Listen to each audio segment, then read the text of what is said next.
PCMC news, सत्याला शब्दाची धार। चिखली येथील प्रस्तावित 200 MLD जलशुद्धीकरण प्रकल्पाचे काम सुरू करण्यासाठी पिंपरी चिंचवड महापालिका प्रशासनाने कार्यवाही सुरू करावी। आगामी काळात होणारी लोकसंख्या वाढ आणि पाण्याची मागणी याचा विचार करून प्रशासनाने तात्काळ अंमलबजावणी करावी अशी मागणी भाजपा आमदार महेश लांडगे यांनी केली आहे। याबाबत महापालिका आयुक्त तथा प्रशासक शेखर सिंह यांच्या दालनामध्ये बैठक घेण्यात आली।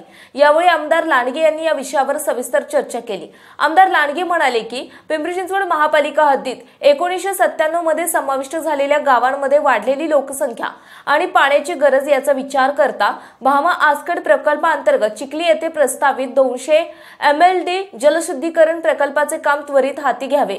शहराची लोकसंख्या सुमारे 30 लाखांच्या घरात आहे।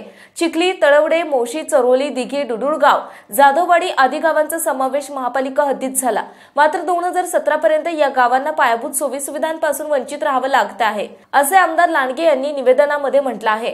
वेगाने वाढणाऱ्या पिंपरी चिंचवड शहरामध्ये पाणी पुरवठा सक्षम करणे काळाची गरज असून त्यासाठी भाजपा सत्ता काळात आंध्रा भामा आसकेड प्रकल्पातून 267 MLD पाणी आरक्षित करण्यात आले।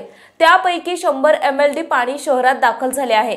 परिणामी शहरातील पाणी पुरवठा सुलभ होण्यास मदत होत आहे।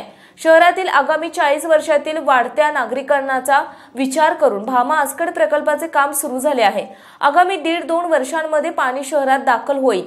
त्यासाठी चिखली येथे 200 MLD क्षमतेचा जलशुद्धीकरण प्रकल्प प्रस्तावित आहे। यासाठी सल्लागाराची नियुक्ती केली असून निविदा प्रक्रिया राबवावी आणि कामाला गती द्यावी अशी मागणी आमदार लांडगे यांनी केली आहे। यावर आयुक्त शेखर सिंह यांनी सदर कामाबाबत प्रशासनाकडून सकारात्मक भूमिकेतून कार्यवाही करण्यात येईल असे आश्वासन दिले आहे। पुणे तसेच पिंपरी चिंचवड परिसरातील महत्त्वाच्या बातम्या पाहण्यासाठी आजच आमच्या डिजिटल PCMC न्यूज चॅनलला सबस्क्राइब करा आणि बेल आयकॉन प्रेस करा।